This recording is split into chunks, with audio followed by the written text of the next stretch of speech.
اعطینا. آپ کو میں نے بتایا تھا کچھ ورب ایسے ہیں، کچھ مصدر ایسے ہیں جو اکرام کے وزن پر آتے ہیں. اس کی مثال بھی دی تھی بہت سارے الفاظ. جیسے اب آپ جلدی جلدی بتائیں. اکرام، انعام.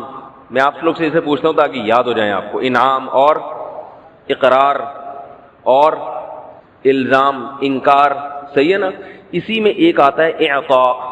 اس کا معنی ہوتا ہے عطا کرنا. اس کی میننگز کیا ہیں؟ اعطاء، عطا کرنا. عطا کہتے ہیں نا عطیے کو، عطا، اعطاء. اکرام کا میں نے بتایا تھا پاسٹ کیا ہوگا؟ اکرما. ضربہ کی طرح ہے لیکن چونکہ شروع میں یہ حمزہ آ رہا ہے نا تو یہ حمزہ اسی طرح شروع میں آئے گا. کیا ہوگا؟ اکرما. اکرما کیا ہوگا؟ اکرما. اب اس کی گردان ایسے چلے گی. اکرما، اکرما، اکرمو، اکرمت، اکرمتا. یعنی جیسے ضربہ ہے بالکل ویسے ہی رہے گا آخر سے. شروع میں بس تھوڑی سی تبدیلی ہوگی اس کے. ضربہ کے بعد کیا تھا؟ ضربا. الف لگا دیا نا، اکرما کے آخر میں بھی آپ الف لگا دیں. ضربو، واو لگ گیا آخر میں، اس کے آخر میں بھی واو لگا دیں. آخری صیغہ کیا تھا؟ ضربنا. ضربنا کا مطلب کیا ہے؟ مارا ہم سب نے. تو اکرما کے آخر میں لگا دیں گے اکرمنا. ضربنا با ساکن ہے، یہاں میم ساکن ہو جائے گا. اور آخر میں نا تھی، جیسے میں بتا دیتا ہوں لکھ کے. ضربہ میں آخری صیغہ تھا ضربنا. عبدنا، یہی پڑھا تھا نا آپ نے. رحمنا، کیا خیال ہے؟ یہی پڑھا تھا نا. تین صیغے تھے نا، ضربنا، عبد. رحم کی گردان بھی یاد کی آپ لوگوں نے، ضرب کی بھی. فعلنا، ہم اس کو یوں بھی کہہ سکتے ہیں فعلنا. فعل سے اگر ہم کریں، صحیح ہے، فعلنا. تو اکرما سے کیا ہوگا؟ اکرمنا. اکرمنا. اچھا، یہ جو اعطاء ان کا صیغہ ہے، ہم کہتے ہیں نا اعطاء، یہ اصل میں تھا اعطایون. بلکہ آپ اس کو اعطایون ہی سمجھیں، پھر زیادہ گڑبڑ میں نہ چلے جائیں. کیا تھا یہ؟ اعطایون، عطا کرنا. لیکن اعطایون میں یا آ رہا ہے حروف گڑبڑی. کل کسی سے میں نے پوچھا یہ کون سا حرف ہے، تو لائیو سیشن میں کوئی خاتون تھی یا پتہ نہیں کوئی مرد تھے، انہوں نے گڑبڑی ایسے لکھا، گڑ پتہ نہیں کچھ اس طرح کا، گڑ با. میں نے کہا یہ بہت زیادہ گڑبڑ ہو گئی ہے، اتنا گڑبڑی نہیں ہے. اردو کے بعض الفاظ لکھنا مشکل ہوتے ہیں. جیسے وہ مشہور ہے نا، پولیس والے کو نے روکا کسی کو، تو اس سے پوچھا آپ کا نام کیا ہے؟ کاغذات نہیں ہے نام کے. اس نے کہا مستنصر حسین تارڑ. اب وہ مستنصر میں سین بی کا بھی شوشہ، تا کا بھی، نون کا بھی، سواد کا الگ سے. تو وہ بیچارے سے کافی دیر پولیس والے نے لکھنے کی کوشش کی مگر نہیں لکھ پایا. مستنصر. پھر اگلے دن کسی سے لکھوا کے لایا، پھر روکا کہ آپ کا نام کیا ہے؟ اس نے کہا جی مستنصر حسین تارڑ. اچھا جی، یہ تو میں پہلے سے لکھوا کے لایا ہوں. چالان کاٹ رہا تھا، والد کا نام بتاؤ. اس نے کہا متزلزل حسین تارڑ. اس نے کہا جاؤ یار، تمہاری قسمت میں چالان ہے ہی نہیں. اچھا خیر، اعطایون کا معنی عطا کرنا. یا حروف علت میں سے آ رہا ہے، اس لیے اس کو حمزہ سے بدل دیتے ہیں. اعطایون مشکل لگتا ہے عربوں کو تو اعطاءن کر دیتے ہیں اس کو. ٹھیک ہے، لیکن جب یہ ماضی میں آئے گا نا تو پھر یہ لفظ یا واپس آ جائے گی اصل حالت میں. تو اکرما سے ہوگا اعطایا. اب میں اس کی جلدی سے چھوٹی سی گردان لکھ دیتا ہوں آپ کو. اس کو یاد نہ کرنا، آپ گردان کو یاد کرنے کی ضرورت نہیں ہے. دماغ پہ خامخواہ کا بوجھ نہ ڈالیں، کیونکہ جو چیزیں یاد کرنے کی ہیں پھر وہ نہیں یاد ہوں گی آپ سے. اس لیے اس کو صرف سمجھنے کے لیے لکھوا رہا ہوں. نوٹ کر لیں اپنی کاپی میں، اس سے زیادہ نہ کریں آپ. اعطایا جیسے اکرما، یہ ماضی کا پہلا صیغہ ہو گیا. کیا ہو گیا؟ اعطایا. اب یہ یا آ رہی ہے نا، اس کو الف سے بدل دیتے ہیں اعطا. اعطا قرآن میں آتا ہے، حضرت موسیٰ علیہ السلام سے فرعون نے پوچھا کہ آپ کا رب کون ہے؟ تو حضرت موسیٰ نے کہا الذی اعطا کل شیء خلقہ.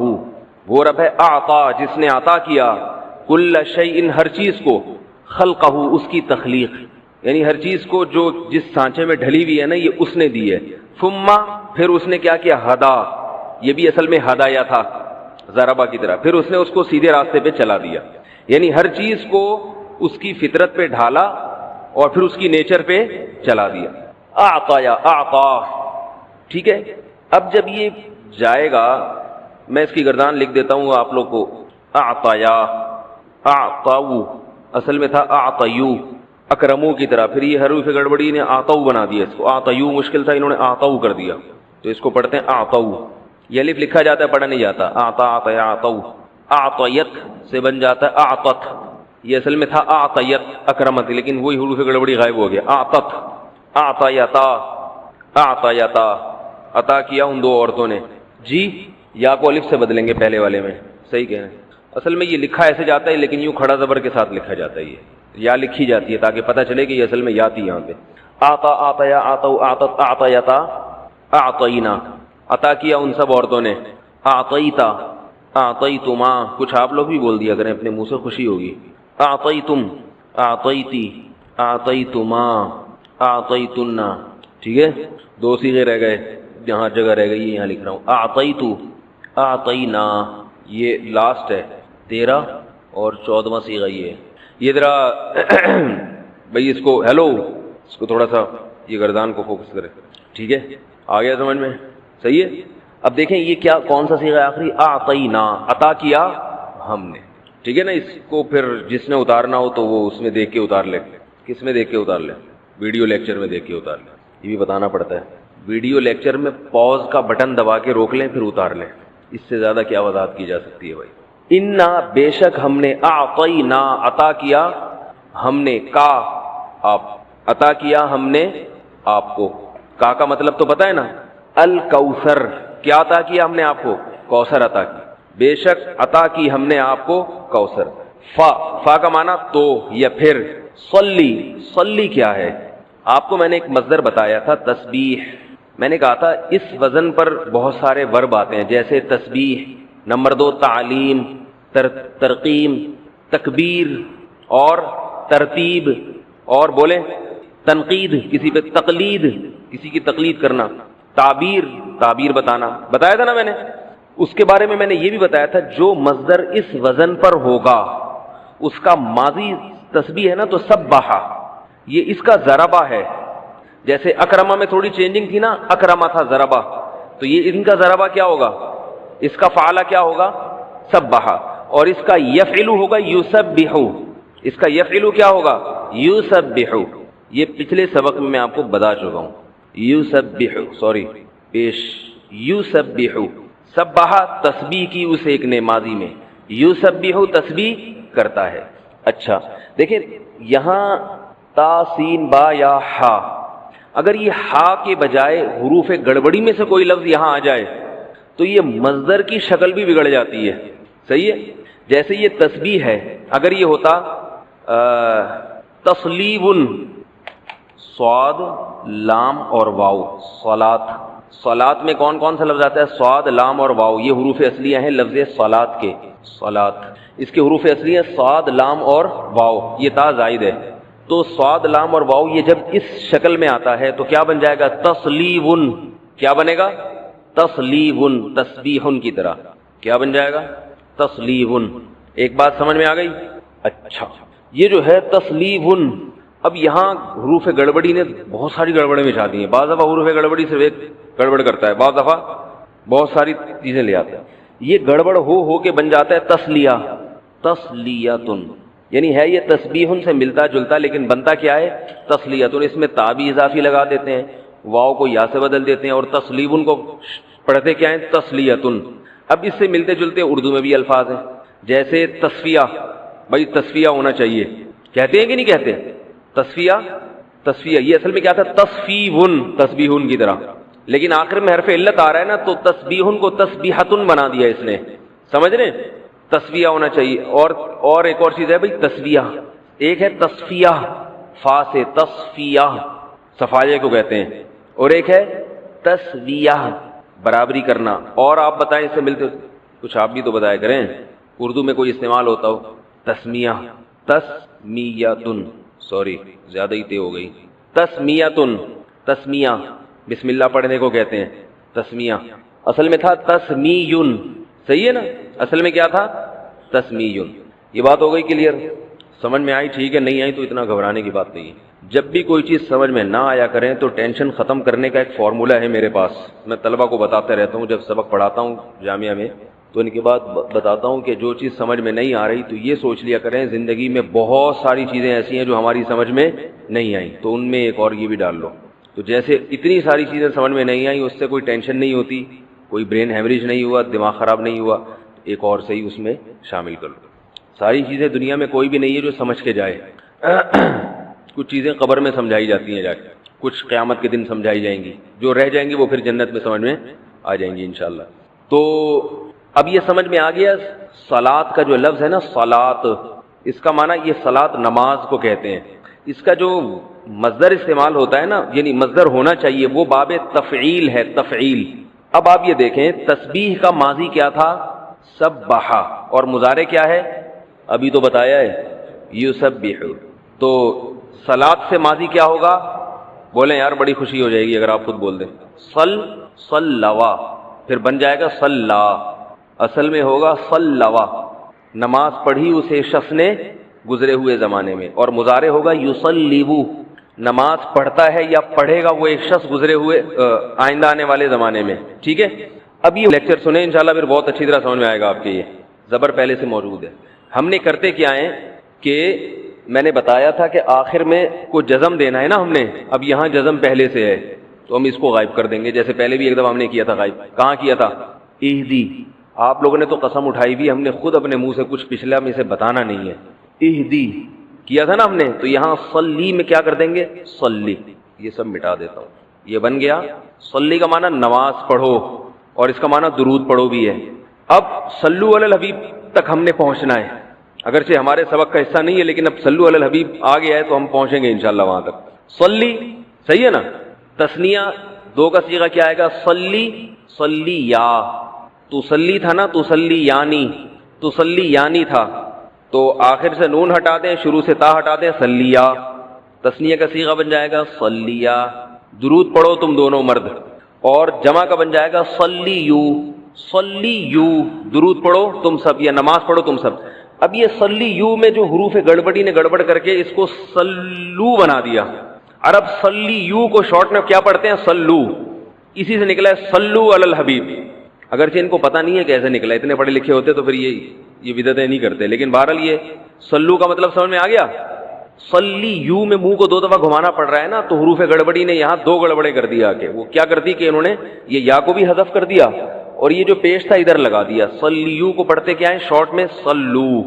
اب دیکھیں پاس اس کا کیا تھا؟ ماضی، صلا، صلیا، صلیو، صلیو، یہ ماضی تھا، صلیو، اس کو پڑھتے ہیں صلو، شارٹ میں پڑھتے ہیں صلو، اور اس کو پڑھتے ہیں شارٹ میں صلو، ٹھیک ہے۔ یہ ہے صلو، یہ ہے صلو، تو پتہ چلا صلو کا معنی درود پڑھا انہوں نے گزرے ہوئے زمانے میں، اسی زبر کو پیش کر دیں گے تو امر بن جائے گا، صلو پڑھو تم لوگ۔ یہ عربی میں بہت ہے، زبر زیر پیش سے پورے میننگز، پورے ٹینس تبدیل ہوتے ہیں، یہ میں اس کی کئی مثالیں آپ کو دے چکا ہوں، اور بھی بہت مثالیں آپ نے جو گردانیں پڑھی اسی میں بہت مثالیں آ جائیں گی، لیکن کیونکہ ہمارا ہدف یہ چیز نہیں ہے اس لیے میں اس کو زیادہ وہ نہیں کرتا۔ صلو، صلو، ان میں سے کچھ بھی اگر آپ کی سمجھ میں نہیں آیا تو بھی گھبرانے کی بات نہیں ہے، ہمارا اصل لفظ ہے صلی، بس یہ آنا چاہیے سمجھ میں، باقی یہ اضافی گرامر ہے، اصل میں سمجھ میں یہ لفظ آنا چاہیے صلی۔ یہ کہاں سے نکلا؟ تصلی سے، تا کو گرایا صلی بن گیا، یا کو گرایا صلی، فصلی، حل ہو گیا یہ لفظ ہے بھائی، فصلی، پس صلی نماز پڑھو، ایک شخص کو خطاب ہے یعنی محمد صلی اللہ علیہ وسلم کو، فصلی بس اے محمد نماز پڑھو آپ، لی ربی کا، لی کا معنی لیے، رب کا معنی رب، ربی کا تیرے رب کے لیے، فصلی لی ربی کا نماز پڑھیں اپنے رب کے لیے، واو کا معنی اور انحر، نہر کہتے ہیں اونٹ کو ذبح کرنا، نہر کرنا، اونٹ کے جو یہاں چاقو مارا جاتا ہے نا اس کو نہر کرنا، یہ کون سا صیغہ ہے؟ انحر بتا دیں یار، بہت خوشی ہوگی بھائی، منت مان رہا ہوں میں کہ یار اگر کسی نے بتا دیا تو میں اتنے روزے رکھوں گا، ابھی مانی نہیں ہے کہیں ہو نہ جائے، امر ہے، ارحم کی طرح ہے نا بھائی، رحیم یرحمو سے ارحم، تو نہر ینہرو سے نہرا ماضی آتا ہے، ینہرو مضارع، انحر، وہ انحر میں جب واو سے ملا دیا تو ونہر ملا کے پڑھتے ہیں اس کو، ونہر کا معنی قربانی کیجئے، انا بے شک، شانیہ، شانی کہتے ہیں بغض رکھنے والا، بغض رکھنے والا یعنی دشمن، انگلش میں اینیمی کہتے ہیں دشمن کو، اینیمی، دشمن، شانئن بغض رکھنے والا، اینیمی، اینیمل نہیں، اینیمی، دشمن، نفرت رکھنے والا آپ سے، انا بے شک، شانئہ کا، آپ کا دشمن، تمہارا دشمن، ہوا وہ ہے الابتر، ابتر کو سمجھیں، بس یہ آخری لفظ رہ گیا تو ہماری سورہ کوثر ختم گرامر کے لحاظ سے۔ بطر عربی میں کہتے ہیں، بطر کا معنی ہوتا ہے کاٹنا، اور عام طور پر یہ کسی جانور کی دم کاٹنے کے معنی میں استعمال ہوتا ہے، جانور کی دم کاٹنا، قطع الذنب، ذنب عربی میں دم کو کہتے ہیں، دم کاٹنا، بطر۔ ابتر، ابتر جانور پر اطلاق ہوگا تو اس جانور کو کہیں گے جس کی دم غائب ہو، اور انسان کو جب ابتر کہا جاتا ہے تو انسان کی دم تو ہوتی نہیں، مراد کیا ہوتا ہے، اس کے پیچھے کوئی نہیں ہے، یعنی جب یہ مرے گا تو اس کے پیچھے رونے والا، اس کا تذکرہ کرنے والا، اس کا اچھا ذکر کرنے والا، اس کے کاروبار کو سنبھالنے والا کوئی بھی نہیں ہے۔ کیا مطلب؟ ایسا شخص جس کی نسل ختم ہو گئی ہو، سمجھ رہے ہیں؟ جو خیر اور برکت سے محروم ہو، نسل جس کی نسل نہ چلے آگے، اس کے مرتے ہی اس کا ذکر اور تذکرہ ختم ہو جائے، تو ایسے شخص کو کہا جاتا ہے ابتر۔ ہم کہتے ہیں نا بھائی آپ کی حالت تو بہت ہی ابتر ہو گئی ہے، ابتر کا مطلب یہ نہیں کہ پہلے خشک تھی اب تر ہو گئی ہے، یہ مطلب نہیں ہے۔ تراوٹ کو بھی کہتے ہیں نا، پہلے خشک تھی اب تر، یہ مطلب نہیں ہے۔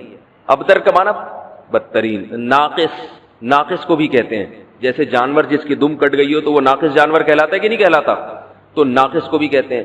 امام ابو حنیفہ رحمہ اللہ کا جو مذہب ہے نا کہ وطر ایک رکعت، صرف ایک رکعت پڑھنا جائز نہیں ہے، اس کی دلیل ایک حدیث ہے جس میں نبی، اس کی دلیل یعنی دوسرے دلائل میں سے ایک حدیث یہ بھی ہے، نبی صلی اللہ علیہ وسلم نے، حدیث میں آتا ہے نہا رسول اللہ صلی اللہ علیہ وسلم عن البطیرہ، یہ بطیر بطر کا لفظ آیا یہاں، نبی صلی اللہ علیہ وسلم نے ناقص نماز پڑھنے سے منع کیا ہے۔ تو امام صاحب فرماتے ہیں کہ نماز کی ہمارے پاس جتنی مثالیں ملتی ہے، 2 رکعت، کم از کم 2 رکعت ملتی ہے، تو 1 رکعت کے بعد سلام پھیر دینا کیا کہلائے گا؟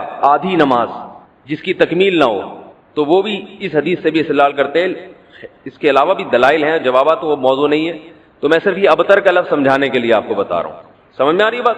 ابتر وہ شخص جس کی نسل ختم ہو چکی ہو، یا یعنی جس کے آگے نسل میں برکت نہ ہو، خیر نہ ہو، اس کا تذکرہ ختم ہونے والا ہو، اس کو ابتر کہتے ہیں۔ انا اعطیناک الکوثر، میں جلدی سے اب اس کو سورت کو بھی مکمل کر دوں تاکہ یہ ہماری سورت کمپلیٹ ہو جائے۔ ترجمہ کر دیتا ہوں، انا اعطیناک الکوثر، اے نبی ہم نے آپ کو عطا کی کوثر، فصلی پس آپ نماز پڑھیے، لربک اپنے رب کے لیے، ونہر اور قربانی کیجیے، انا بے شک شانئک آپ کا دشمن، هو الابتر وہی دم کٹایا ہے، وہی اسی کی نسل ختم ہوگی، اسی کا ذکر خیر ختم ہو جائے گا، وہی ناقص ہے، اس کا کوئی نام لینے والا ان کے بعد نہیں ہوگا۔ سمجھ رہے بات کو؟ اس صورت کا میں شان نزول بتا دیتا ہوں آپ کو، کچھ اس کی فضیلت کیا ہے اور اس کی تفسیر کیا ہے، یہ آپ کو تحریری شکل میں مل جائے گی، لہذا لکھنے کی ضرورت نہیں ہے، ٹھیک ہے؟ جیسے سورہ فلق اور سورہ ناس کا خلاصہ مل گیا نا آپ لوگوں کو، کس کس کو ملا ہے؟ سب کو مل گیا؟ آپ کو نہیں ملا؟ نیٹ سے دیکھ لیں، مل جائے گا انشاءاللہ، کب سے بھیجا ہوا ہے۔ اس کے بعد اذا جاء نصر اللہ قل یا ایھا الکافرون، ان صورتوں کے بھی آپ کو خلاصے سورہ اخلاص کا مل جائے گا انشاءاللہ۔ تو یہ جو بھی بتا رہا ہوں یہ بھی تحریری شکل میں آپ کو دے دیا جائے گا۔ اس صورت کا شان نزول یہ ہے کہ رسول اللہ صلی اللہ علیہ وسلم کو اللہ تعالیٰ نے حضرت خدیجہ سے 2 بیٹے دیے تھے، ایک کا نام تھا قاسم اور ایک کا نام تھا ابراہیم۔ آپ صلی اللہ علیہ وسلم کی جتنی بھی اولاد ہوئی ہے صرف حضرت خدیجہ سے ہوئی ہے، حضرت خدیجہ کے علاوہ آپ کی اولاد کسی اور زوجہ سے نہیں ہوئی۔ حضرت خدیجہ سے 4 بیٹیاں تھیں اور 2 بیٹے، ایک بیٹے کا نام قاسم، دوسرے کا نام ابراہیم۔ قاسم کی جب ولادت ہوئی ان کا بھی انتقال ہو گیا، اور ابراہیم کی ولادت ہوئی تو ان کا بھی انتقال ہو گیا۔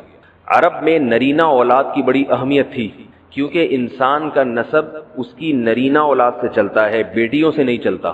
بیٹیاں تو غیروں کی ہوتی ہیں، رخصتی ہو کے دوسروں کے ہاں چلی جاتی ہیں، ان کے نسل میں اضافہ کرتی ہیں، ان کی نسل بڑھاتی ہیں، اپنے شوہر اور اپنے شوہر کے ددیال کی نسل میں اضافہ کریں گی، وہ اپنے باپ کی نسل میں اضافہ کون کرتا ہے؟ بیٹا، کیونکہ نسب کس سے چلتا ہے؟ باپ سے چلتا ہے، سوائے بلاول بھٹو کے۔ بلاول بھٹو کے بارے میں کہتا ہوں کہ بلاول بھٹو اسلامی تاریخ، غیر مسلموں کے ہاں تو ماں سے چلتا ہے، جو نیچر کے خلاف ہے، لیکن اہل اسلام میں، اسلامی تاریخ میں سوائے بلاول بھٹو کے آج تک کوئی ایسا شخص پیدا نہیں ہوا جس کے نسب اور خاندان ماں سے چلتا ہو۔ بلاول بھٹو زرداری کے بیٹے ہیں، مگر خاندان ان کا کیا کہلاتا ہے؟ قوم جو آخر میں لگتی ہے وہ بھٹو کہلاتی ہے، حالانکہ وہ بھٹو ان کی والدہ تھیں، ان کے والد محترم بھٹو نہیں۔ تو سیاست میں انہوں نے نسب ہی کو بگاڑ دیا اپنا، سمجھ رہے بات کو؟ تو یہ سیاسی لوگ اتنے خطرناک ہوتے ہیں کہ یہ اپنے باپ کے نسب کو بدل دیتے ہیں سیاست کے چکر میں، کیونکہ زرداری لگے گا تو ووٹ نہیں ملیں گے، ووٹ بھٹو کے نام کو کیش کرانا ہے۔ خیر، تو رسول اللہ صلی اللہ علیہ وسلم کے 2 بیٹے ہوئے، دونوں کا انتقال ہو گیا۔ عرب میں بے اولادی کو بھی معیوب سمجھتے تھے، کیونکہ آپ کی نسل چلے گی بیٹوں سے، اور بیٹے ہیں جو باپ کی بہت زیادہ عزت کا ذریعہ بنتے ہیں۔ بیٹیوں کے اپنے فضائل ہیں، لیکن ظاہر ہے نسل بیٹیوں سے نہیں چلتی۔ تو جب نبی صلی اللہ علیہ وسلم کے دونوں بیٹے مر گئے، دنیا سے چلے گئے، تو عاص ابن وائل بہت بڑا دشمن تھا اہل اسلام کا، وہ اور قریش، دیگر قریش، وہ یہ کہنے لگے کہ محمد صلی اللہ علیہ وسلم معاذ اللہ ابتر ہیں۔ کیا مطلب؟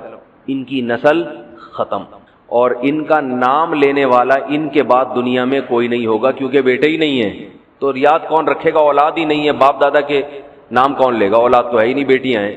سمجھ رہے بات کو؟ آپ صلی اللہ علیہ وسلم کو اس طعنے سے تکلیف ہوتی تھی، تو اس پر یہ صورت نازل ہوئی کہ اے نبی، آپ کا ذکر ختم نہیں ہوگا، آپ کی روحانی اولاد بہت ہوگی، باقی اللہ نے آپ کو بیٹا کیوں نہیں دیا، یہ دیا تو اٹھا کیوں لیا، اس کی حکمت ایک اور مقام پہ بیان کی گئی ہے، وہ میں بتاتا ہوں آپ کو بعد میں۔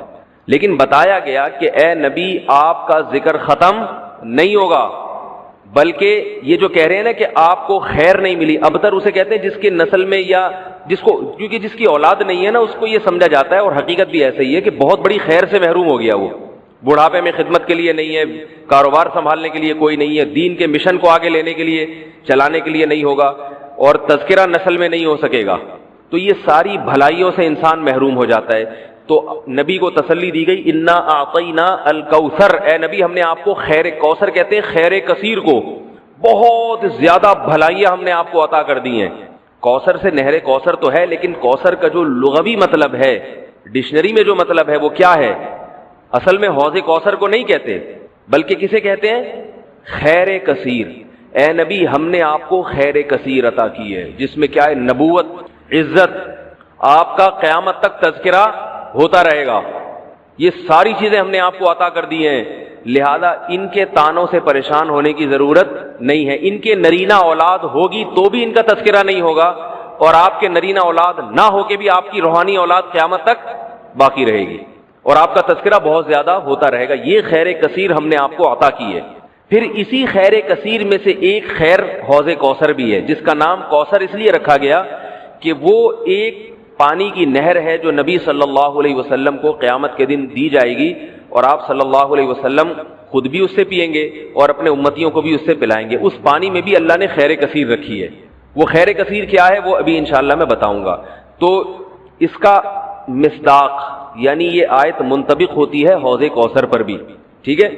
تو یہ تو اس کا شان نزول ہے کہ اللہ نے بتا دیا کہ یہ جو آپ پر طنز اور طعنے کر رہے ہیں یہ لوگ ہیں جن کی نسل ہے ختم ہونے والی، ان کا نام لینے والا کوئی بھی نہیں ہوگا۔ بڑے بڑے سرداروں کے نام تو لیا جاتا ہے ان کا آج، لیکن اچھے جذبے سے نہیں لیا جاتا، ان کا نام برائی کے طور پہ لیا جاتا ہے۔ یہ تو اس صورت کا ہو گیا شان نزول۔ اس صورت کی فضیلت کیا ہے؟ حدیث میں آتا ہے، صحابہ کہتے ہیں کہ ہم بیٹھے ہوئے تھے رسول اللہ صلی اللہ علیہ وسلم کے ساتھ مسجد میں، آپ صلی اللہ علیہ وسلم پر ایک دم کچھ غنودگی سی طاری ہوئی، بے ہوشی کی کیفیت طاری ہوئی، جیسے وحی میں ہوتی تھی۔ تو اس کے بعد جب آپ صلی اللہ علیہ وسلم بالکل بیدار ہوئے ہیں، نارمل حالت میں آپ صلی اللہ علیہ وسلم آئے ہیں، تو بڑے خوش تھے، اور آپ صلی اللہ علیہ وسلم نے اس صورت کی تلاوت کی۔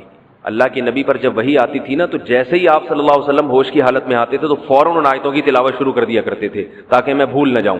تو آپ نے فوراً بسم اللہ الرحمن الرحیم پڑھا، اور انا اعطیناک الکوثر فصل لربک وانحر ان شانئک هو الابتر، یہ آیتیں نازل ہوئیں اور آپ نے فوراً ان آیتوں کی تلاوت شروع کر دی۔ جب یہ شروع ہوئی تو صحابہ نے پوچھا یہ کوثر کیا چیز ہے؟ آپ صلی اللہ علیہ وسلم نے فرمایا میرے رب نے مجھے بشارت دی ہے کہ قیامت کے دن مجھے ایسی نہر ملے گی، وہ نہر ایسی ہے کہ اس کے جو پیالے ہیں جس سے لوگ پانی پئیں گے وہ چاندی کے ہیں، اور ان کی تعداد ان پیالوں کی، گلاسوں کی اتنی ہے جیسے آسمان کے ستارے، اور اس نہر کا پانی برف سے زیادہ سفید ہے اور شہد سے زیادہ میٹھا ہے، اور پوری ہو جائے گی ان کی۔ بینک کے سیونگ سرٹیفکیٹ کے عوض منافع لینا۔ میرے والد نے 2011 میں ایک سیونگ سرٹیفکیٹ خریدا تھا جو 11,000 کا تھا۔ اب 10 سال پورے ہونے والے ہیں۔ ہم نے بینک والوں سے پتہ کروایا تھا کہ ہمارے پیسے کہاں استعمال ہوتے ہیں، تو انہوں نے کہا کہ اس سے وہ کاروبار کرتے ہیں اور نفع ہوتا ہے، وہ 10 سال بعد ہمیں دیتے ہیں، جو کہ تقریباً 1.5 لاکھ کا ہوگا۔ تو کیا ہم یہ پیسے استعمال کر سکتے ہیں؟ عائشہ شیخ کراچی سے۔ دیکھیں بینک والے اس سے بزنس کر رہے ہیں یا سود پہ دے رہے ہیں یہ الگ بات ہے۔ بینک والوں کا آپ سے کیا ایگریمنٹ ہوا تھا؟ سیونگ سرٹیفکیٹ 11,000 کا بینک نے آپ کو دیا یا آپ کے ابا کو یا اماں کو دیا، تو بینک نے اس وقت آپ سے ایگریمنٹ کیا تھا؟ اگر یہ ایگریمنٹ کیا تھا کہ ہم یہ بزنس میں لگائیں گے، جو ہمیں پروفٹ ہوگا، آپ کے پیسوں سے جو پروفٹ ہوگا اس پروفٹ میں اتنے پرسنٹ آپ کا، اتنے پرسنٹ ہمارا، جیسے کہ اسلامک بینک کرتا ہے، تو پھر تو یہ بالکل جائز ہے۔ لیکن اگر اس طرح کا کوئی ایگریمنٹ آپ سے نہیں ہوا تھا تو پھر یہ نفع جائز نہیں ہے۔ تو اب مجھے نہیں پتا جس بینک سے آپ نے کے والد نے سرٹیفکیٹ لیے ہیں ان کا پروفٹ دینے کا کیا طریقہ ہے۔ یہ تو انہوں نے بتا دیا کہ ہم آگے بزنس میں لگاتے ہیں، تو بزنس میں لگانے کے بعد پھر جو بزنس وہ کر رہا ہے بینک آگے، وہ بزنس میں ان کا کیا ایگریمنٹ ہوتا ہے کہ بزنس میں جو پروفٹ ہوگا اس میں پرسنٹیج کے حساب سے لیں گے یا آگے بزنس میں انویسٹ کر کے سود لے رہے ہیں اس پہ، اور آپ سے کیا ایگریمنٹ ہوا ہے، تو یہ اس میں ڈیٹیل معلوم نہیں ہے۔ تو اس لیے یہ بینک سے ہی پوچھیں آپ۔ عام طور پر جو اسلامک بینک ہیں جو کسی شرعی ایڈوائزر کے تحت چل رہے ہوں، یا سودی بینک میں جو اسلامک ونڈوز کھل گئی ہیں، تو وہ تو اس کا خیال کرتے ہیں، لیکن جو عام بینک چل رہے ہیں وہ اس کا خیال نہیں کرتے، وہ اکثر سودی لین دین ہی کر رہے ہوتے ہیں۔ عصر کے بعد کیا ہم سو سکتے ہیں؟ عصر کے بعد سونا کیسا ہے؟ بنت عبد السلام سعودی عرب سے۔ دیکھیں سونے کا کوئی ٹائم اس شریعت میں کوئی فرض واجب نہیں ہے، جب تھکاوٹ ہو انسان سو سکتا ہے، عصر کے بعد بھی، مغرب کے بعد بھی، عشاء کے بعد بھی، فجر کے بعد بھی۔ لیکن جو اس سونے کا اللہ نے ٹائم بتایا ہے اور جس کی شریعت میں تاکید ہے وہ ہے رات کو جلدی سونا، صبح جلدی اٹھنا اور دوپہر قیلولہ کرنا۔ اور جو سنت ٹائم ہے، نبی صلی اللہ علیہ وسلم فجر کی نماز سے پہلے اذان کے بعد بھی کچھ دیر آرام کیا کرتے تھے، تو یہ اصل ٹائم ہے۔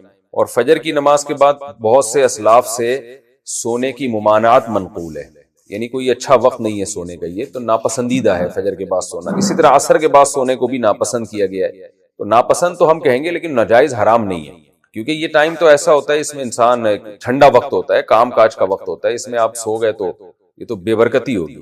تو ناجائز حرام نہیں ہے بہرحال، لیکن یہ کہ ناپسندیدہ ضرور ہے۔ لیکن اگر کوئی مجبوری ہے تو پھر ناپسندیدہ بھی نہیں ہے۔ کوئی بہت تھکا ہوا ہے اور اس کو پتا ہے کہ میں کچھ نہیں کر سکتا، یا اس کو بعض دفعہ نیند پوری نہ ہونے سے بیماری کا بھی خطرہ ہوتا ہے، ڈپریشن میں جانے کا خطرہ ہوتا ہے، تو ایسے موقع پہ پھر کسی بھی ٹائم پہ سو سکتے ہیں آپ، فجر کا وقت، فجر کے بعد کا وقت ہو یا عصر کے بعد کا وقت ہو۔ بہتر یہ کہ اپنا اسکیجول ایسا بنانا چاہیے کہ ایسے ناپسندیدہ ٹائموں پہ سونے کی نوبت ہی نہ آئے، لیکن اگر کبھی یہ ضرورت پڑ گئی تو کوئی حرج نہیں۔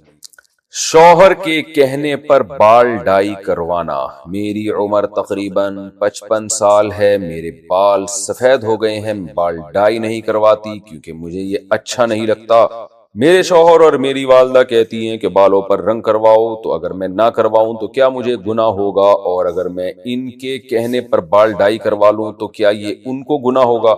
شازیہ صاحبہ ثوابی سے۔ شوہر کے لیے زینت اختیار کرنا یہ عورت پر لازم ہے، تو اگر شوہر کہہ رہے ہیں کہ بالوں کو ڈائی کروائیں تو کروا لینا چاہیے۔ خواتین اس کا خیال نہیں کرتی، یہ بھی شریعت کا ایک حکم ہے کہ شوہر اگر زینت کو پسند کرتا ہے تو اس کے لیے زینت اختیار کی جائے۔ اگر عورت گھر میں زینت اختیار نہیں کرے گی تو شوہر کی توجہ پھر دوسری عورتوں کی طرف جائے گی۔ تو البتہ بال کالے نہ کرائے جائیں، تو کسی بھی کلر کے بال کروائے جا سکتے ہیں، کالا کلر نہ کروائیں۔ تو یہ نہ صرف یہ کہ جائز ہے بلکہ عورت کے لیے مستحب ہے، ثواب کی بات ہے کہ وہ شوہر کے لیے زینت اختیار کرتی ہے۔ اسی طرح والدین بھی اگر بیٹی کو کہہ رہے ہیں کہ بالوں کو کلر کرو تو جائز چیزوں میں والدین کی اطاعت بھی لازم ہے۔ تو ماں اگر کہہ رہی ہے، ماں کو ظاہر ہے ماں چاہتی ہے کہ میری بیٹی دیکھنے میں اچھی لگے، اس میں ماں کی بھی عزت ہوتی ہے، والدین کو اپنی اولاد سے محبت ہوتی ہے، وہ چاہتے ہیں کہ ہماری ایک اولاد کی ایک پرسنالٹی ہو۔ تو والدہ بھی اگر کہہ رہی ہیں کہ بالوں کو ڈائی کروائیں تو والدہ کی بھی بہت بڑا مقام ہے اسلام میں، اور اس پہ تو کتنی شریعت میں والدہ کو خوش کرنے کے فضائل ہیں۔ تو آپ کو چاہیے کہ آپ اس کو اللہ ہی کا حکم سمجھیں، کیونکہ ماں بھی حکم دے رہی ہے، شوہر بھی حکم دے رہا ہے، تو اللہ کو خوش کرنے ہی کے لیے آپ، کیونکہ ان کو خوش کرنا اللہ نے حکم دیا ہے ان کو خوش کرنے کا، تو اس لیے بال کالے نہ کریں آپ، لیکن کوئی اور کلر بالوں کو والدہ کے کہنے پر یا شوہر کے کہنے پر کروایا جا سکتا ہے۔ سونے کی زکوٰۃ کس ریٹ پر نکالیں گے؟ پچھلے سالوں کی سونے کی زکوٰۃ آج کے ریٹ کے حساب سے نکالیں گے یا الگ الگ سال کا جو ریٹ تھا اس کے حساب سے نکالیں گے؟ زوجہ مبین پٹنہ سے۔ اگر آپ کے پاس پچھلے سال صرف سونا ہی تھا اور 1 روپیہ بھی نہیں تھا، نہ چاندی تھی نہ مال تجارت تھا، تو اور پچھلے سال آپ نے سونا کی زکوٰۃ نہیں نکالی اور اب نکال رہے ہیں، تو جس ٹائم نکلے گا اسی دن کے ریٹ کا حساب ہوگا، چاہے وہ پچھلے سال کی زکات ہو، کیونکہ گویا کہ آپ پر ابھی سونا میں سے سونا نکالنا واجب ہوا ہے، اب سونا نہیں نکال رہے تو اس کی قیمت دے رہے ہیں، تو وہ قیمت ظاہر ہے آج کے ریٹ کی دی جائے گی، لیکن عام طور پر ایسا ہوتا نہیں ہے۔ ہوتا یہ ہے کہ جب سونے کی زکات نکالی جا رہی ہوتی ہے، جیسے پچھلے سال آپ پر جو زکات واجب ہوئی تھی، تو سونے کے علاوہ 2-4 روپے تو ہوں گے ہی آپ کے پاس عام طور پہ، تو سونے کے ساتھ جب زکات کے نصاب کی دوسری چیزیں بھی مکس ہو جاتی ہیں، تو پھر اس میں علماء کی دو رائے ہیں، یعنی اگر آپ نے پچھلے سال زکات نہیں نکالی تو بعض علماء یہ کہتے ہیں کہ اس سال جب آپ زکات نکالیں گی تو آج کے ریٹ کا اعتبار ہوگا۔ وجہ اس کی یہ ہے کہ سونے کی زکات میں اصل تو سونا ہی واجب ہوا تھا نا، تو اصل تو یہ تھا کہ جتنا بھی سونا آپ کے پاس ہے اسے کاٹ کے اس کا 2.5% سونا نکالا جائے، تو اگر آپ سونے کو چینج کر رہی ہیں کرنسی کے بدلے میں تو آج چینج ہو رہی ہے نا وہ، تو آج کا ریٹ کا حساب ہوگا۔ لیکن ایک دوسری رائے بھی ہے علماء کی، اور یہ بھی بہت مضبوط رائے ہے، وہ رائے یہ ہے کہ پچھلے سال جب سونے کی زکات آپ پر واجب ہوئی تھی اور آپ کے پاس کرنسی بھی تھی، تو سونے کا اصل اپنا معیار ختم ہو چکا تھا، بلکہ اس میں اصل معیار تھا چاندی، یعنی 52.5 تولہ چاندی کے نصاب کا خیال کر کے آپ پر پیسے یعنی سونے کی ویلیو لگائی جا رہی تھی اس وقت، تو ویلیو کے حساب سے زکات واجب ہو رہی تھی۔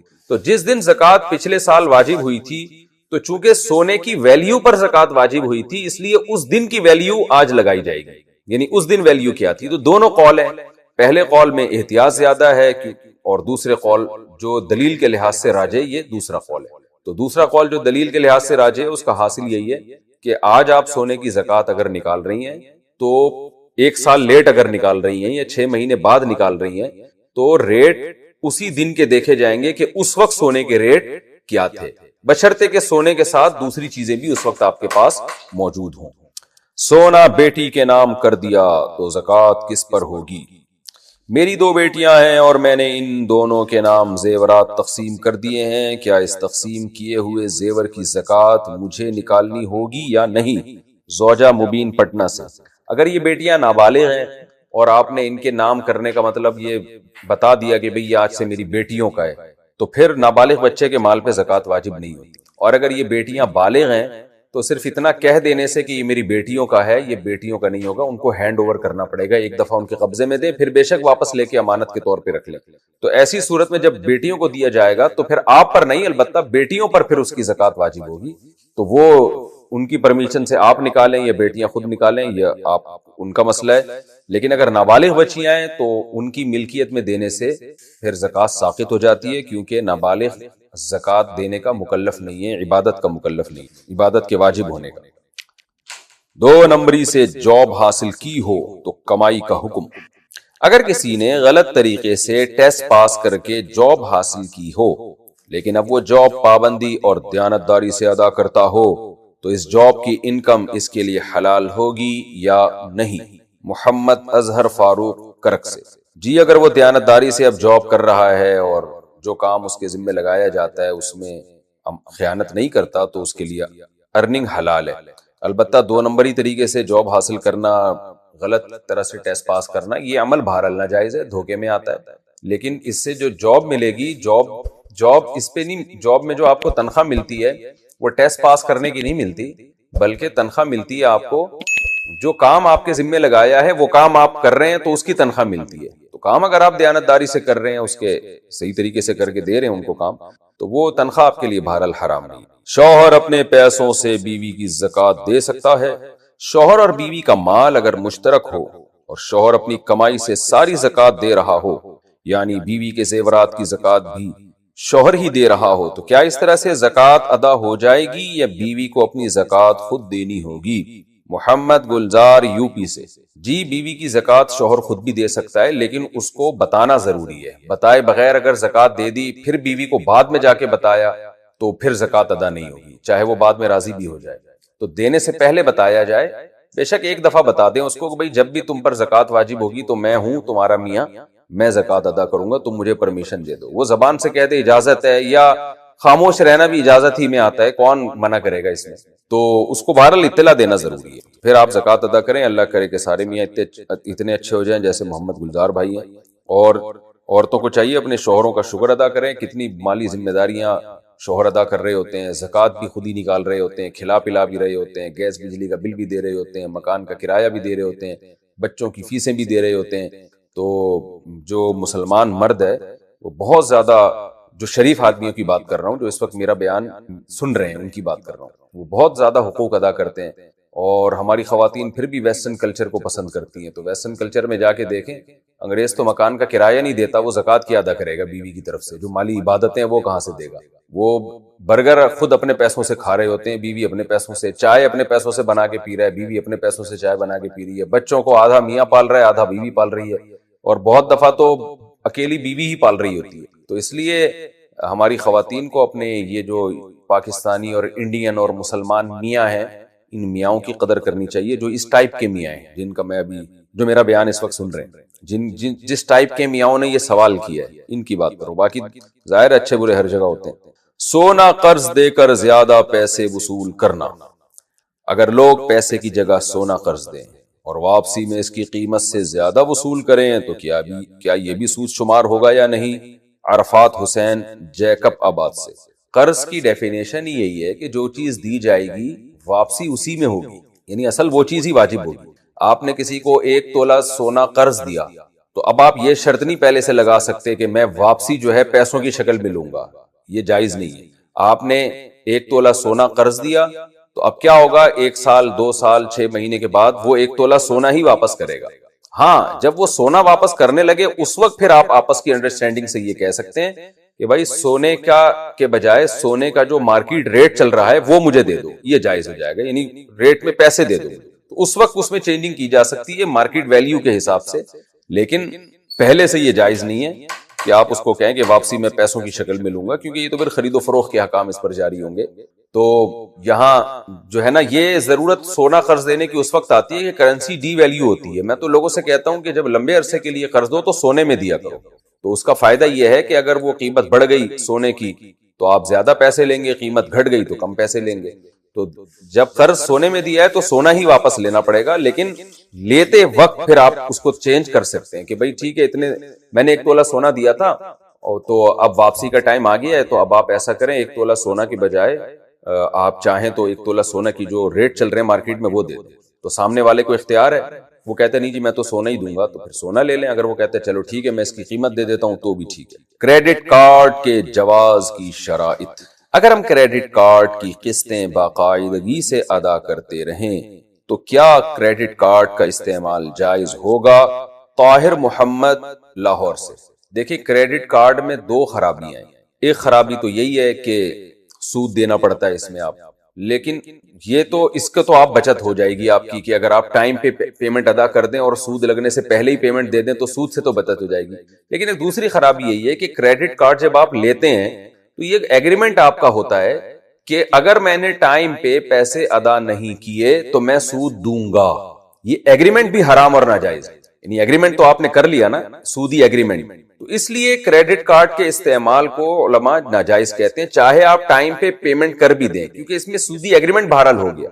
البتہ جہاں ضرورت ہو، جیسے بعض جگہ شاپنگ ممکن ہی نہیں ہوتی کریڈٹ کارڈ کے بغیر، وہ پیسے نہیں مانگتے، وہ کارڈ مانگتے ہیں. ایک بات، بعض دفعہ یہ بھی ہوتا ہے کہ آپ اتنے پیسے لے جاتے ہیں تو چھننے کا خطرہ ہوتا ہے. کراچی میں تو جان کا خطرہ ہے، چھننا تو اب دور کی بات ہو گئی. ڈاکو آج کل گولیاں مار رہے ہیں. میں 1-2 ہفتے کے اندر 4 افراد کی خبریں مجھے ملی ہیں، جن میں 2 تو ہمارے ریلیٹو تھے جن کو پیسے چھیننے کے لیے ٹانگوں پہ گولیاں ماری. ایک کو تو شہید ہی کر دیا، اور آج بھی ایک خبر آئی ہے کہ وہ ڈاکوؤں نے اس کو گولی مار کے شہید کر دیا. جو موبائل اسنیچر ہوتے ہیں جو گلی محلوں میں گھوم رہے ہوتے ہیں، تو یہاں تو بہت حالات خراب ہیں.